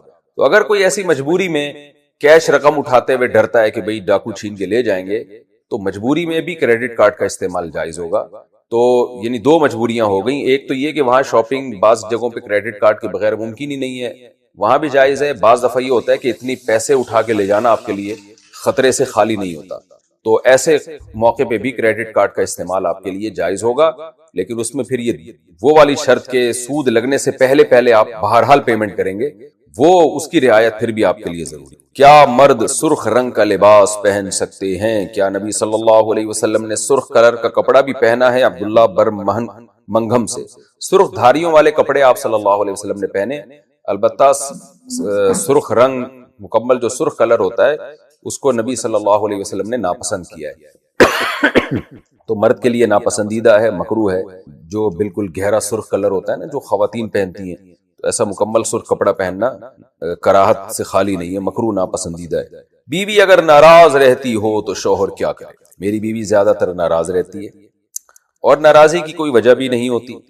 اس صورت میں میرے لیے شریعت کا کیا حکم ہے؟ عباس صاحب، اسلام آباد سے۔ بھائی آپ کسی ذریعے سے معلوم کروائیں بیگم سے، آپ خود نہ کریں، کسی ان کی کوئی سہیلی ہو، کوئی فرینڈ ہو یا کوئی ریلیٹیو ہو، سے معلوم کروائیں کہ بھئی پرابلم کیا ہے، کیوں ناراض رہتی ہیں، کوئی مسئلہ ہے تو بتائیں۔ پھر بھی کوئی معقول بات سامنے نہیں آتی تو پھر وہ بعض عورتوں کو نہیں شوہر سے مزاج مل رہا ہوتا، ان کو شوہر پسند ہی نہیں ہوتا تو منہ بنا کے رکھی بھی ہوتی ہیں وہ، تو ایسی صورت میں یا تو گزارا چلائیں کہ بھئی اسی طرح گزارا کرنا ہے زندگی بھر، یا یہ کہ میاں بیوی بیٹھ کے بات چیت کر لیں کہ بھئی اگر نہیں سمجھ میں آ رہا، آپ ناراض رہتی ہو تو ہم دونوں آپس کی انڈرسٹینڈنگ سے علیحدگی اختیار کر لیتے ہیں، آپ کہیں ایسی جگہ کر لینا عدت کے بعد جو جس سے آپ خوش رہا کریں، اور میں بھی ایسی جگہ کر لوں گا جو مجھ سے خوش رہا کرے گی، بشرطے کہ اس میں کوئی بڑا فساد نہ ہو۔ بعض دفعہ بچے ہو چکے ہوتے ہیں تو پھر علیحدگی میں بڑے نقصانات کا خطرہ ہوتا ہے، تو اگر کوئی علیحدگی میں کوئی نقصان نظر نہیں آ رہا سامنے تو پھر آپس میں میوچل انڈرسٹینڈنگ سے علیحدگی کا راستہ اختیار کر لیا جائے۔ آپ ایسی جگہ شادی کر لیں جو آپ سے خوش رہتی ہو، اور وہ بھی ایسی جگہ شادی کر لیں جن سے یہ پھر ہم ناراض نہ رہا کریں، خوش رہا کریں۔ اور اگر یہ مشکل ہے آپ کے لیے یا اس میں نقصان کا خطرہ ہے جو کہ عام طور پر ہوتا ہے، اس لیے ڈیورس کا مشورہ نہیں دیا جاتا کہ اس میں نقصانات فائدوں سے زیادہ ہیں، تو پھر ایسی کنڈیشن میں بھائی برداشت ہی کریں، اور کیا ہے۔ پھر آپ کے پاس اللہ نے ایک اور شادی کا آپشن دیا ہے، آپ ایک اور شادی کر لیں، اس کو الگ گھر دے دیں۔ اگر آپ کے پاس گنجائش نہیں ہے تو کوئی بہت ہی غریب لڑکی سے کر لیں جس کے نان نفقہ اٹھانا آپ کے لیے آسان ہو، تو اس سے امید ہے کہ یہ جو ناراض رہ رہی ہیں یہ ایک ہی دفعہ میں طبیعت سے ناراض ہو کے پھر خوش ہو جائیں گی انشاءاللہ۔ یعنی وہ ایک دفعہ ریئیکشن تو بہت ٹائٹ خاندانی قسم کا ہوگا، لیکن وہ ساری ناراضی جو موت تک ہونی تھی وہ ایک ہی دفعہ میں نکل کے، امید ہے پھر جب تک کمپٹیشن نہیں ہوتا نا تو بعض جگہ پر پھر جو ہے نا وہ نبھانا مشکل ہو جاتا ہے۔ جب آپ کی زندگی میں میں یہ پوری تقریر اس صورت میں کر رہا ہوں کہ فرض کر رہا ہوں کہ آپ صحیح کہہ رہے ہیں، باقی حقیقت کیا ہے یہ تو کوئی آپ کی بیگم سے جا کے پوچھے تو وہ بتائیں گے نا کہ میں کہاں ناراض رہتی ہوں، ناراض تو یہ رہتے ہیں۔ تو میں اس بحث میں نہیں جا رہا کہ آپ سچ کہہ رہے ہیں یا غلط کہہ رہے ہیں، یہ بحث میں نہیں جا رہا، میں تو کہہ رہا ہوں جو آپ نے لکھا ہے فرض کر رہا ہوں کہ یہ واقعی صحیح لکھا ہے، تو اس فرضی بات پر میں جواب دے رہا ہوں۔ تو حقیقت کیا ہے یہ آپ جانے، آپ کی بیگم جانے اور اللہ جانے۔ تو اگر کسی بھی میاں کی بیگم اس طرح کی رہتی ہے نا جو بلا وجہ ناراض رہتی ہے، تو تجربہ یہ ہے کہ جب میاں ایک اور شادی کر لیتا ہے تو وہ پھر بلا وجہ کم از کم ناراض نہیں ہوتی، کمپٹیشن ہوتا ہے، اس کو پتا ہے کہ بھائی اس کے پاس دوسرا آپشن بھی ہے، میں اگر تمیز سے نہیں رہوں گی تو وہ ادھر چلا جائے گا۔ تو مردوں کی طرف سے بھی غلطی ہوتی ہے اور خواتین کی طرف سے بھی غلطی ہوتی ہے، تو اس میں یہ بھی آپ کے پاس ایک آپشن ہے، یہ بھی اختیار کر سکتے ہیں۔ ورنہ یہ بھی نہیں ہو سکتا تو پھر صبر کریں، دنیا میں سارے مزے کبھی بھی انسان کو حاصل نہیں ہوتے۔ نبی صلی اللہ علیہ وسلم نے فرمایا کہ اللہ نے عورت کو پسلی سے پیدا کیا ہے، اگر تم مکمل سیدھا کرنے کی کوشش کرو گے نا تو طلاق تک نوبت پہنچے گی۔ تو گھر بسانے کے لیے کچھ برداشت کرنا پڑتا ہے۔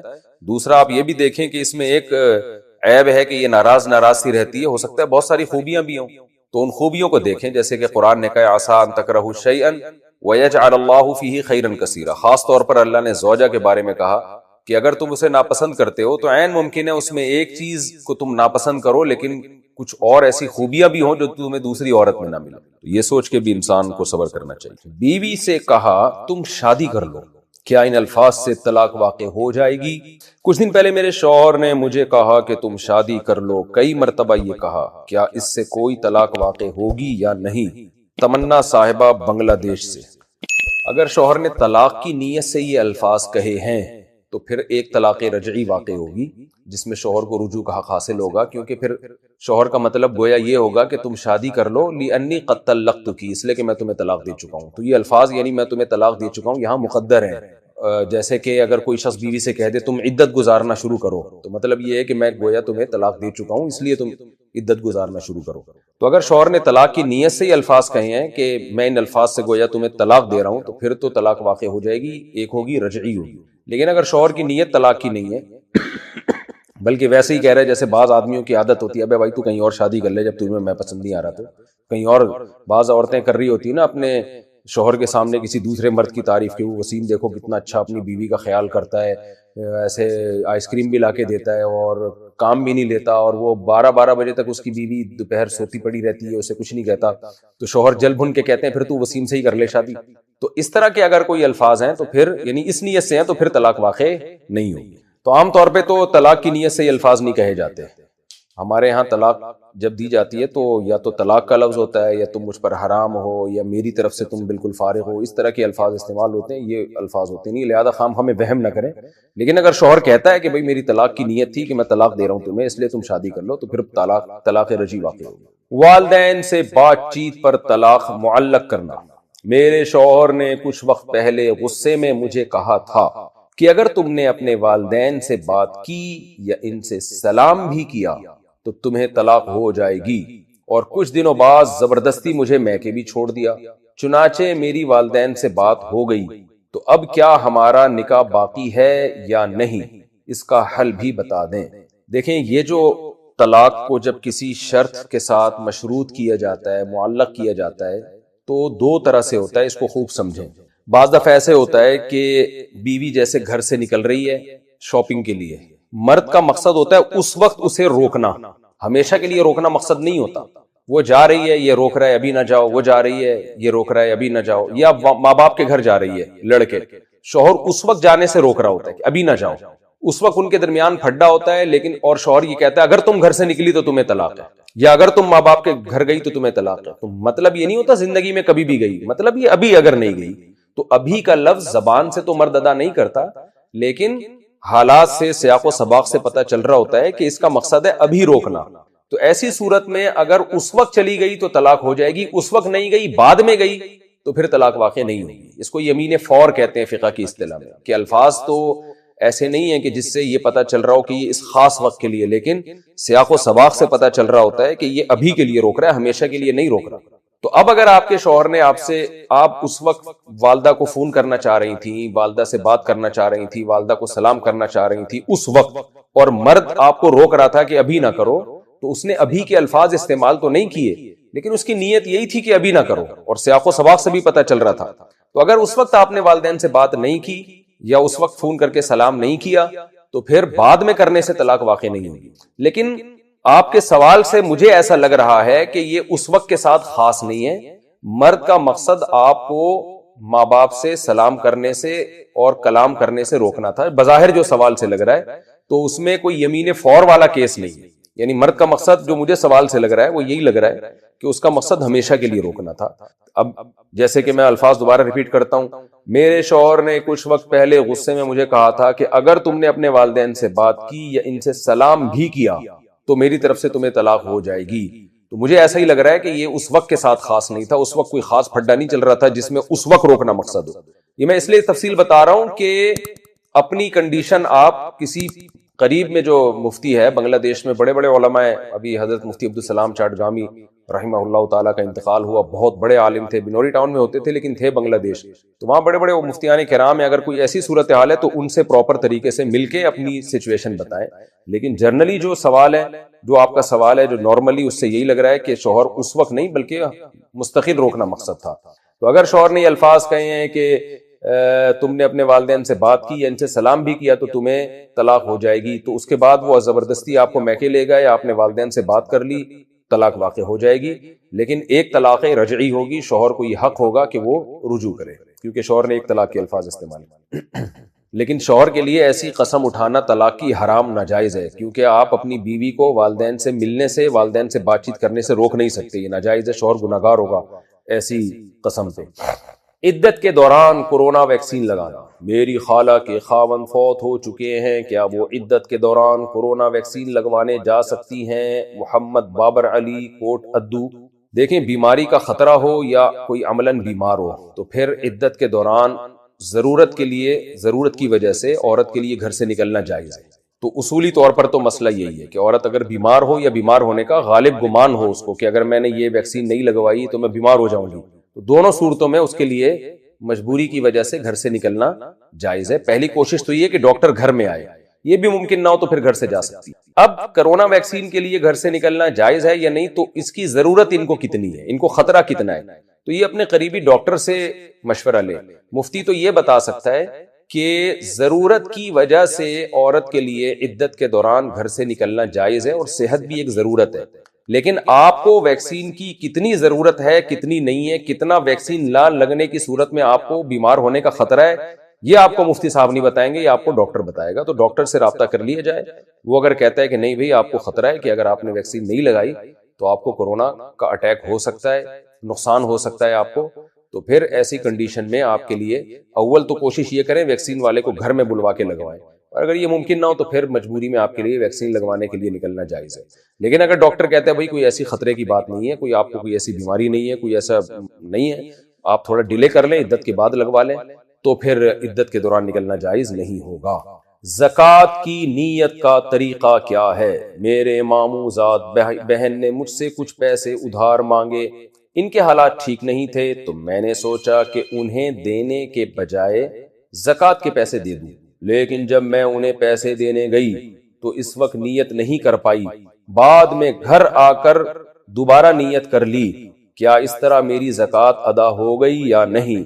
بنت عبداللہ، اگر آپ نے ان کو پیسے دیتے ہوئے باقاعدہ یہ نیت کی تھی کہ یہ ادھار دے رہی ہوں زکوٰۃ نہیں دے رہی، تو پھر وہ زکوٰۃ میں بعد میں نیت کرنے سے زکوٰۃ نہیں بنیں گے۔ لیکن اگر آپ نے شروع میں یہ نیت کی کہ یہ پیسے میں نے نکالے ہیں اپنی خالہ زاد بہن کو دوں گا اور میری نیت زکوٰۃ کی ہے، دل میں یہ آپ کے آ گیا کہ میں ان کو جو پیسے دوں گی یا دوں گا، جو صاحب بھی ہیں میرا خیال ہے صاحب ہے، یہ دوں گی نہیں ہے، یہ دوں گا ہے، کیا نام ہے ان کا، عبداللہ صاحب، بنت عبداللہ، اچھا یہ بھی دوں گی ہیں۔ اگر آپ نے اس وقت پیسے نکالے کہ بھئی یہ پیسے میں نے دینے ہیں اپنی کزن کو زکوٰۃ کی نیت سے، یعنی زکوٰۃ میں دینے، عین دیتے ہوئے آپ کو ذہن میں نہیں رہا تو بھی زکوٰۃ ادا ہوگی، یا آپ نے نیت کی تھی کہ بھئی میں اپنی کزن کو پیسے دوں گی اور زکوٰۃ دوں گی، تو بس آپ نے جا کے پکڑا دیے، تو وہ زکوٰۃ ہی سمجھے جائیں گے، یعنی عین اس وقت دیتے ہوئے باقاعدہ اس نیت کا مستحضر ہونا اور یہ کہنا کہ میں نیت کرتی ہوں زکوٰۃ دینے کی، یہ ضروری نہیں ہے۔ شروع میں آپ نے نیت کر لی، وہی نیت کافی ہے جب تک کہ اس کے خلاف کی نیت نہیں ہوگی۔ ہاں دیتے ہوئے باقاعدہ ادھار کی نیت تھی، پھر بعد میں زکوٰۃ کی نیت نہیں ہوگی، تو آپ کے بظاہر سوال سے مجھے ایسا ہی لگ رہا ہے کہ آپ نے شروع میں زکوٰۃ کی نیت کر لی تھی، دیتے ہوئے آپ کو باقاعدہ دوبارہ سے آپ نے نیت نہیں کی، تو یہ اس سے کچھ نہیں ہوتا، انشاءاللہ زکوٰۃ آپ کی ادا ہو جائے گی۔ کیا اللہ عام انسان سے بات کر سکتا ہے؟ کیا حضرت مریم علیہ السلام اور حضرت موسیٰ علیہ السلام کی والدہ سے اللہ نے خود بات کی تھی؟ کیا یہ بات صحیح ہے؟ جبکہ قادیانی اس سے یہ ثابت کرتے ہیں کہ اللہ نبی اور رسول کے علاوہ لوگوں سے بھی بات کر سکتا ہے۔ فوزیہ صاحبہ لندن سے، اللہ کو سب چیز کی قدرت ہے، اللہ سب سے بات کر سکتا ہے لیکن کرتا نہیں ہے۔ اللہ بات کرتا ہے موسیٰ علیہ السلام سے براہ راست، اللہ ہم کلام ہوا، باقی پیغمبروں سے یا اہل اللہ سے جو اللہ نے بات کی ہے براہ راست نہیں کی، بلکہ الہام کے ذریعے، جیسے کہ حضرت موسیٰ کی والدہ کے بارے میں آتا ہے وَأَوْحَيْنَا إِلَىٰ أُمِّ مُوسَىٰ، ہم نے موسیٰ کی ماں کو وحی کی، وہی اشارے کو کہتے ہیں، ان کے دل میں الہام کی اللہ نے، تو یہ الہام ہو سکتا ہے، لیکن جو ہے اللہ براہ راست ہم کلام نہیں ہوتا۔ مَا كَانَ لِبَشَرٍ أَن يُكَلِّمَهُ اللَّهُ إِلَّا وَحْيًا أَوْ مِن وَرَاءِ حِجَابٍ أَوْ يُرْسِلَ رَسُولًا، قرآن کہہ رہا ہے کہ کسی بشر میں یہ مجال نہیں ہے کہ اللہ سے براہ راست ہم کلام، الا یہ کہ اللہ وحی کرتے ہیں، یعنی دل میں القاء کر دیتے ہیں اس کے، او من وراء حجاب، یا اللہ پردے کے پیچھے سے ہم کلام ہوتے ہیں، جیسے موسیٰ علیہ السلام سے اللہ ہم کلام ہوئے، براہ راست ہوئے لیکن پردے کے پیچھے سے۔ او یرسل رسولا، یا اللہ کسی پیغمبر کو بھیج دیتے ہیں، جیسے جبریل، یعنی رسول کو بھیجتے ہیں، یعنی فرشتے کو، جیسے جبریل کو بھیجا، تو یعنی الہام بھی ہو سکتا ہے، اور پیغمبروں پر جو القاء ہوتا ہے اس کو وحی کہا جاتا ہے، اور اہل اللہ پر جو پیغمبروں کے علاوہ پر جو الہام ہوتا ہے اس کو الہام کہتے ہیں، اس کو وحی سے تعبیر نہیں کیا جاتا۔ تو دونوں قسم کے الہام میں فرق یہ ہے کہ پیغمبر کا جو الہام ہے وہ قطعی اور یقینی ہے، وہ 100% اس کی علامت ہے کہ اللہ ہی کی طرف سے، اس میں شیطانی تصرف اور شیطانی دخل نہیں ہے، لہذا اس پر ایمان بھی واجب ہے اور اس کے خلاف جانے کی بھی اجازت نہیں ہے۔ لیکن اہل اللہ پر جو الہام ہوتا ہے وہ قطعی اور یقینی نہیں ہوتا، اس میں ولی اللہ کا یہ خیال ہوتا ہے کہ شاید یہ اللہ کی طرف سے الہام ہے، لیکن اس میں اس بات کا خطرہ بھی ہوتا ہے کہ شیطان کا تصرف بھی ہو سکتا ہے۔ اب موسیٰ علیہ السلام کی والدہ کو جو الہام ہوا اس میں فی نفسہ ہی اس کا امکان تھا کہ اللہ کی طرف سے بھی ہو سکتا ہے شیطان کی طرف سے ہو، لیکن جب قرآن نے بیان کر دیا کہ ہم نے موسیٰ کی ماں پہ الہام کیا تھا، تو قرآن کے بیان سے یہ بات ثابت ہو گئی کہ وہ شیطانی تصرف نہیں تھا، وہ واقعی 100% اللہ کی طرف سے الہام تھا۔ تو وہ الہام ہو سکتا ہے، لیکن قادیانی گڑبڑ یہ کرتے ہیں کہ یہ جو ہے نا الہامات پر انہوں نے دین کی بنیاد رکھی ہوئی ہے۔ اب یہ بات ثابت کر دیتے ہیں کہ بھئی دیکھو قرآن و سنت سے ثابت ہے کہ اللہ نبی کے علاوہ بھی الہام ہوتا ہے، یعنی اللہ کی طرف سے، تو وہ فلاں پہ بھی الہام ہوا، فلاں پہ الہام سے یہ رپورٹ آئی، تو اٹھ پٹانگ میرے قادیانیوں سے واسطے پڑے ہیں، وہ ہر باطل چیز کو الہاموں سے ثابت کر رہے ہوتے ہیں۔ تو خوب سمجھ لیں، ولی اللہ پہ جب کوئی الہام ہوتا ہے تو وہ الہام دوسرے کے حق میں حجت نہیں ہوتا، وہ قطعی نص کی طرح نہیں ہوتا، اس میں غلطی کا امکان بھی ہوتا ہے، اس سے شریعت کا کوئی مسئلہ ثابت نہیں ہو سکتا۔ اس لیے اس الہام کے بارے میں شرعی حکم یہ ہے کہ اگر وہ قرآن و سنت کے بالکل مطابق ہے تو اس کو مان لینے میں کوئی حرج نہیں ہے، لیکن اگر قرآن و سنت سے وہ ثابت نہیں ہے یا اس کے خلاف ہے تو پھر اس الہام سے شرعی مسئلہ بالکل بھی ثابت نہیں ہوگا۔ شرعی مسائل کے لیے الہامات نہیں ہیں، بلکہ قرآن اور سنت، اجماع اور قیاس، یہ 4 شرعی دلائل ہیں۔ الہام سے کوئی شرعی مسئلہ کبھی بھی ثابت نہیں ہو سکتا، کیونکہ الہام میں غلطی کا امکان ہوتا ہے۔ تو الہام ہو سکتا ہے ولی اللہ کو، لیکن وہ قطعی اور یقینی چیز نہیں۔ پہلی بیوی کے کہنے پر دوسری بیوی کو طلاق دینا۔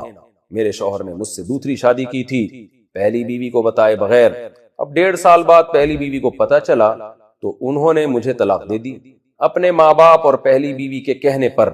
ایسے آدمی کی دنیا اور آخرت میں کیا سزا ہے، جبکہ وہ آپ کے بیانات بھی کافی سنتے ہیں اور آپ سے متاثر تھے مگر رشتے نبھا نہیں سکے۔ یہ خاتون نے اپنا نام لکھا ہے کراچی سے، لیکن میں نام ہائی لائٹ نہیں کر رہا، تو کسی ذاتی مسائل ہیں، ان کے میاں سمجھ جائیں گے میرے بارے میں بات ہو رہی ہے۔ اب ہو سکتا ہے صحیح ہو سکتا ہے غلط ہو، تو میں تو صرف مسئلے کا جواب دوں گا۔ اب قطع نظر اس سے کہ یہ خاتون نے جو اپنے شوہر پہ الزام لگایا، یہ الزام صحیح بھی ہے یا غلط ہے، کیونکہ بعض دفعہ بیوی کے کہنے پہ نہیں دے رہا ہوتا، وہ عورت میں ہی کوئی خرابی ہوتی ہے اس بیس پہ دے رہا ہوتا ہے، اور بعض دفعہ واقعی بیوی کے کہنے پہ دے رہا ہوتا ہے۔ تو قطع نظر اس سے کہ جو مسئلہ انہوں نے پوچھا ہے وہ حقیقت میں ہے یا نہیں ہے، میں تو جو پوچھا گیا اس کا جواب دے سکتا ہوں کہ یہ جو محترمہ نے پوچھا ہے کراچی سے کہ میرے شوہر نے مجھ سے دوسری شادی کی پہلی بیوی کو بتائے بغیر، اب پہلی بیوی نے دباؤ ڈالا اور اس کے کہنے پر مجھے طلاق دے دی، تو محترمہ اگر واقعی آپ کے شوہر نے ایسا کیا ہے تو آپ کے شوہر نے بہت بری حرکت کی، اور یہ بہت سارے کیسز میرے سامنے آ چکے ہیں۔ شادی کا دم ہوتا نہیں ہے، جب پکڑے جاتے ہیں دباؤ میں آ کے دوسری کو چھوڑ دیتے ہیں۔ میں اکثر بیانات میں ایک بات کہتا ہوں کہ بسوں کے پیچھے کراچی میں لکھا ہوتا ہے تپڑ ہے تو پاس کر ورنہ برداشت کر۔ یہ میں نے بہت دفعہ دیکھا تھا ٹرکوں پہ، بسوں پہ، بچپن میں ہم جب جاتے تھے بائک میں، بسوں کے پیچھے لکھا ہوتا تھا، اس وقت اس کا مطلب سمجھ میں نہیں آتا تھا کہ کیا لکھا ہوا ہے، تپڑ ہے تو پاس کر ورنہ برداشت کر۔ آج اس کا مطلب سمجھ میں آ رہا ہے، جب دوسری شادی لوگ کرتے ہیں اور وہ دباؤ میں آ کے طلاق دے دیتے ہیں، ان کو میں کہتا ہوں بھائی تپڑ نہیں تھا تو آپ کو اس عمل سے گزرنا ہی نہیں چاہیے تھا۔ جب میرے پاس کوئی آتا ہے نا دوسری شادی کرنا چاہتا ہوں، میں اسے کہتا ہوں آپ میں دم ہے، حوصلہ ہے یا نہیں؟ تو جب دم نہیں تھا تو آپ نے کیوں ایک لڑکی کی طلاق کا دھبا جب عورت پہ لگتا ہے تو وہ تو ایک اس کی دوبارہ شادی کا بہت بڑی ٹینشن کا کام بن جاتا ہے۔ اپنی بیٹیاں اپنی بہنوں کو سامنے رکھ کے سوچا کریں، اور ویسے بھی طلاق اللہ کو ایک ناپسندیدہ چیز ہے، اور پہلی بیوی کے لیے مطالبہ کرنا کہ دوسری کو چھوڑو، یہ تو نبی صلی اللہ علیہ وسلم کی ممانعت ہے۔ آپ صلی اللہ علیہ وسلم نے فرمایا، صحیح حدیث ہے کہ کوئی عورت اپنی سوکن کی طلاق کا مطالبہ نہ کرے، لتکفی ما فی صفحتها لتکفی ما فی صفحتها، تاکہ اس کے برتن میں جو کچھ ہے وہ اپنے پاس انڈیل لے، او کما قال صلی اللہ علیہ وسلم۔ یعنی کیا مطلب؟ فإن لها ما قدر لها، اس طرح کے حدیث کے الفاظ ہیں۔ اس لیے کہ پہلی بیوی کے مقدر میں شوہر کے رزق سے، اس کی محبت سے جو کچھ لکھا ہوا ہے وہ اس کو مل کے رہے گا، دوسری کے آنے سے اس کی روزی میں کمی نہیں آئے گی، اس کو جو مقدر ہے وہ مل کے رہے گا۔ تو عورتیں طلاق دلوا دیتی ہیں سوکن کو اس لیے کہ شوہر سے ہمیں ٹائم زیادہ چاہیے، شوہر کی آمدن ڈیوائیڈ نہ ہو جائے۔ تو آپ صلی اللہ علیہ وسلم نے فرمایا عورت کو چاہیے اپنے سوکن کو طلاق نہ کروائے، تاکہ سوکن کے بھی سارے حقوق یہ خود لے لے۔ آپ نے فرمایا ایسا نہ کرے، اس لیے کہ اس کا کوئی فائدہ نہیں ہے، اس لیے کہ اس پہلی بیوی کے مقدر میں جو شوہر کی محبت، روزی اور ٹائم لکھا ہوا ہے یہ بہرحال اس کو مل کے رہے گا، چاہے وہ دوسری کو چھوڑے یا نہ چھوڑے۔ تو یہ عبث کام اور ایک گناہ اپنے ذمہ لازم ہو گیا، اس لیے کہ طلاق دلوانا تو شریعت میں بہت، یعنی کسی کے درمیان طلاقیں دلوا دینا یہ کوئی اچھا کام تو نہیں ہے شریعت کی نظر میں۔ تو نبی صلی اللہ علیہ وسلم نے سوکن کو بھی منع کیا کہ سوکن کو طلاق نہ دلوائے، اور دوسری بات نبی صلی اللہ علیہ وسلم نے بذات خود طلاق کو پسند بھی نہیں کیا ہے، اور ویسے بھی معاشرے میں جس چیز کے بہت برے اثرات پڑ رہے ہوں تو شریعت اس کی کبھی بھی حوصلہ افزائی نہیں کر سکتی۔ تو ایک بے گناہ عورت ہے، آپ نے اس سے شادی کر لی، وہ نہ کرتے تو اچھا تھا، اس لیے کہ جب نہ کرتے تو کوئی بھی کر لیتا۔ اب طلاق کا دھبا لگنے کے بعد لوگوں کے دماغ میں 10 قسم کے وسوسے آتے ہیں، پتہ نہیں یار اس کے میاں نے اس کو چھوڑا کیوں تھا، لوگ خود اب شادی کرنے میں 100 دفعہ سوچتے ہیں، پھر عورت کے بھی جذبات ہوتے ہیں، اس کو شوہر کی یادیں وابستہ ہو جاتی ہیں، تو یہ ساری چیزیں ہوتی ہیں۔ اس لیے بھائی 4 شادیاں آپ ضرور کریں، لیکن عدل کے ساتھ، انصاف کے ساتھ، اور دم ہے تو کریں، نہیں تو دم نہیں ہے تو پھر نہ کرنا یہ کرنے سے بہتر ہے۔ میں تو کہتا ہوں دم پیدا کریں اپنے اندر، لیکن بہرحال یہ بہت بری حرکت ہے، اور یہ ایک خاتون کا کیس نہیں آیا، درجنوں خواتین کے کیس میرے سامنے آ چکے ہیں۔ کر لیتے ہیں تھوڑے دن مزے اڑائے، پھر برداشت نہیں ہو رہا تو چھوڑ چھاڑ کے بھاگ گئے۔ بہت ہی معیوب اور بہت ہی بری حرکت ہے، اور یہ سوچنا چاہیے آپ کی بیٹی بہن کے ساتھ کوئی یہ حرکت کرے تو آپ کے بہنوئی کے بارے میں کیا جذبات ہوں گے۔ نبی نے فرمایا جو دوسروں کے لیے جو چیز پسند نہیں کرتے اپنے لیے بھی وہ، یعنی جو چیز دوسروں کے لیے پسند کرتے ہو اپنے لیے بھی وہی پسند کرو۔ دوسروں کے لیے تو پسند یہ کرتے ہیں کہ وہ طلاق نہ دے آپ کی بہن کو، آپ کی بیٹی کو، تو آپ دوسرے کی بہن بیٹی کے لیے بھی یہی چیز پسند کرو۔ تو اگر آپ کے میاں نے اس طرح کا کام کیا تو میں ان کو نصیحت ہی کر سکتا ہوں کہ بھائی اب جب کر لی تھی تو اڑ جانا چاہیے تھا، کہ ایسی کی تیسی دیکھا جائے گا یار، کیا ہے موسٹ وانٹڈ بن جائیں گے، بائک کے پیچھے لکھ لیے گا موسٹ وانٹڈ، تو کیا ہوگا، سسرال کیا کر لے گا آپ کو۔ بعض لوگ کہتے ہیں سسرال جان سے مار دے گا، بھائی جان سے کیوں مارے گا، وہ بہنوئی کی شرکت برداشت نہیں کر رہے، پورا ہی بہنوئی مارکیٹ سے شارٹ ہو جائے، بہن بیوہ ہو جائے، کیسے برداشت کریں گے، تو بڑے بیوقوف ہوں گے۔ تو اس لیے، اور ٹائم جو ہے نا بہترین چیز ہے، جب بھی کوئی دوسری شادی کر کے پھنستا ہے تو ٹائم گزارے گا، جیسے جیسے ٹائم گزرے گا تو زخم انشاءاللہ مندمل ہوتے رہیں گے اور حالات نارمل ہو جائیں گے۔ شروع کے 1-1.5 سال بڑا ایک جذباتی ہوتا ہے، تو اس میں مرد اگر صبر کر لے، تھوڑا برداشت والی پالیسی اختیار کر لے تو حالات ٹھیک ہو جاتے ہیں۔ شروع میں اتنا دباؤ آتا ہے کہ وہ، میرے سامنے ایسے حالات بھی ہیں کہ مرد لڑکے نے دوسری شادی کی ہے اور اتنا دباؤ آیا کہ وہ سٹا لگانے لگا بیٹھ کے دماغی سکون کے لیے، اتنا دباؤ آیا ایک شریف آدمی پر، لیکن جب ٹائم گزرا اس نے برداشت کیا، میرے پاس آیا کہ میں ڈیورس دینا چاہتا ہوں، میں نے کہا نہیں کرو یہ کام، برداشت کرو، لیکن جب کچھ مہینے گزرے ہیں، سال گزرے تو حالات نارمل ہو گئے۔ شروع میں ایسا لگ رہا تھا کہ نارمل ہو ہی نہیں سکیں گے قیامت تک یہ، لیکن وہ ایک شروع کا ایک زور ہوتا ہے، مرد اگر اس کو برداشت کر لے، تھوڑا مردانگی دکھا دے تو حالات نارمل ہو جاتے ہیں۔ تو نہ پہلی کے ساتھ زیادتی کریں، نہ دوسری کے ساتھ زیادتی۔ کیا قضا روزے میں سحری کرنا ضروری ہے؟ میرے اوپر 3 مہینے کے روزے ہیں جو کہ میں بچوں کے وقت نہیں رکھ سکی تھی، کیا وہ روزے سحری کے بغیر رکھ سکتی ہوں کیونکہ کبھی سحری میں آنکھ نہیں کھلتی؟ جی بالکل رکھ سکتی ہیں، رات ہی کو نیت کر لیں کہ کل میرا قضا روزہ ہوگا، تو بے شک سحری میں آنکھ نہ کھلے تو بھی روزہ ادا ہو جائے گا، لیکن قضا روزے کی نیت دن میں نہیں ہو سکتی۔ نفلی روزے کی نیت اور رمضان کے اندر جو روزے رکھے جاتے ہیں ان کی نیت تو زوال سے پہلے پہلے بھی ہو سکتی ہے۔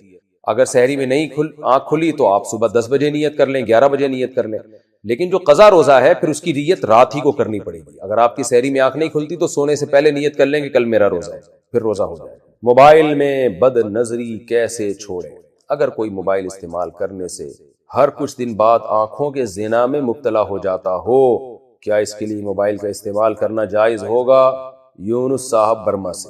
موبائل کا استعمال کرنے سے اگر کسی کو غالب گمان قریب با یقین ہے کہ میں جب استعمال کروں گا تو بد نظری ہوگی۔ ایک تو بد نظری کا مطلب یہ ہوتا ہے کہ آپ کوئی چیز دیکھ رہے ہیں تو اس میں لڑکیوں کی تصویریں آ گئی، اس سے تو بچنا ممکن نہیں ہے، اس میں آپ کی نیت دیکھنے کی نہیں ہوتی لیکن نظر پڑ جاتی ہے۔ ایک ہوتا ہے باقاعدہ حرام لذت حاصل کرنے کے لیے موبائل میں ویڈیوز دیکھنا، یہ لڑکیوں کی فحش تصاویر دیکھنا باقاعدہ اس نیت سے کہ میں یعنی لذت حاصل کرنے کے لیے، یہ تو صریح یہ ہے یعنی 100% آنکھوں کا زنا ہے۔ تو اگر کسی کو اپنے نفس پہ کنٹرول نہیں ہے، پہلے تو کوشش کریں کہ گناہ کی عادت چھوٹ جائے، اور اس کا طریقہ یہ ہے کہ جب بھی ایسا گناہ ہو نا کچھ پیسے صدقہ کریں، اپنے آپ کو سزا دیں یا روزہ رکھیں، تو یا کم از کم جرمانہ اپنے اوپر رکھ لیں کہ بھئی منت نہ مانیں، بس ویسے ہی نیت کر لیں کہ میں نے جب بھی بد نظری کی تو 100 روپے 200 روپے 500 روپے 1000 روپے جو بھی جس کو اللہ نے حیثیت دی اتنے پیسے صدقہ کروں گا یا کروں گی۔ لڑکیاں بھی بعض دفعہ بد نظری کر رہی ہوتی ہیں، تو اس سے آہستہ آہستہ انشاءاللہ گناہ کی لت ختم ہو جائے گی۔ لیکن اگر پھر بھی نہیں چھوٹ رہا تو پھر موبائل کا استعمال چھوڑ دینا چاہیے، اور کیونکہ موبائل فرض واجب نہیں ہے، اور نظر کو حرام لذتوں سے بچانا یہ بہرحال فرض ہے۔ معذور بیٹے کا وراثت میں حصہ۔ میری 3 بیٹیاں ہیں اور ایک بیٹا ہے۔ بیٹا دماغی طور پر معذور ہے، یہاں کینیڈا میں ہمیں پہلے سے لکھنا پڑتا ہے، تو اس بیٹے کا وراثت میں شرعاً کیا حصہ ہوگا؟ ام عبداللہ کینیڈا سے۔ دیکھیں وہی حصہ ہوگا جو بیٹے کا ہوتا ہے، جو ایک نارمل بیٹے کا ہوتا ہے. بچہ اپاہج ہو، لنگڑا، لولا، اندھا، بہرا ہو اور ابھی ماں کے پیٹ میں ہو، پیدا بھی نہیں ہوا، تو جب بھی وہ پیدا ہوگا اس کا وراثت میں بہرحال اتنا ہی حصہ ہوگا جتنا ایک جوان لڑکے کا ہوتا ہے حصہ.